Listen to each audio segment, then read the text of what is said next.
September was a bit of a slower reading month for me, but I did read 20 books, so let's go through all of them and whether I recommend them. Let's start with the 3 that were 5-star reads for me. The first one is Winging It With You by Chip Pons. This is a queer reality TV show romance. After an airport meet cute, they have to fake date their way through the competition, and it's absolutely adorable. Highly recommend. Happy to report that Good Spirits, which comes out this month, is absolutely everything. This book was phenomenal. It might be my new favorite of hers, which is absolutely crazy. He's a ghost of Christmas past that's coming to haunt her, and their relationship is so adorable. This has become a comfort fall read for me. I'm gonna read this next fall and the fall after. This is absolutely everything. It has the perfect fall vibes on an orchard and small town inn. It's forced proximity and it'll make you feel all of the fall vibes. I did read Frida McFadden's new book, The Intruder, and this book was phenomenal. Like, absolutely crazy twist in this. I loved it. It's a little bit slower paced, but in a very intriguing way. You just really get to know the characters, and I had no idea where this was going, and my jaw was actually on the floor. I read the second book in this poetry trilogy and absolutely loved it. It's called Things You Never Got to Hear. This poetry book is a lot more gritty than the first one is. He definitely grouped them based on like their vibes, and I'm really excited to read the third book. Picture Perfect was so cute. I love Tessa Bailey. Like, her romance books are always just such a blast. This one's an opposites attract, enemies to lovers, fake dating. They're both athletes. She's a softball player, he's a hockey player, and they're so cute.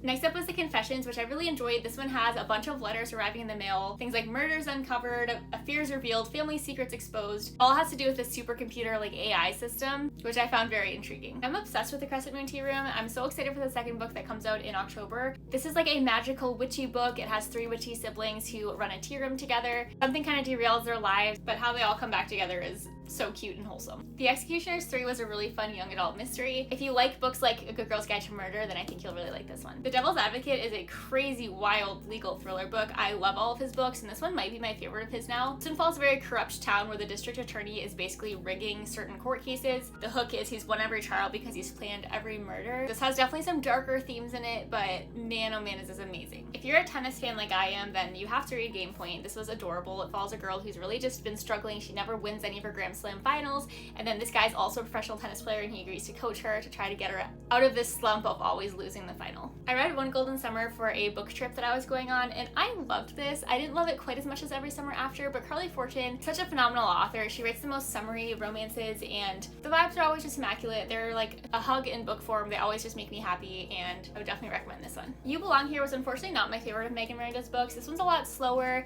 A lot of her books are slow, but I didn't love the pacing of this. I found myself bored at times, and I did like the twist, but overall it just wasn't a standout for me. A Killer Wedding was a pretty good thriller book. This one follows this like luxury wedding that takes place, but the person who runs the company that's putting on the wedding is basically found dead right when they get there. The Winter Witch was a cute little like cozy romantic novella. It's like 100 pages long, so it's a breeze to read through, and I really had fun with it. I'm loving the Natural series still. This is book 3, and the ending of this one,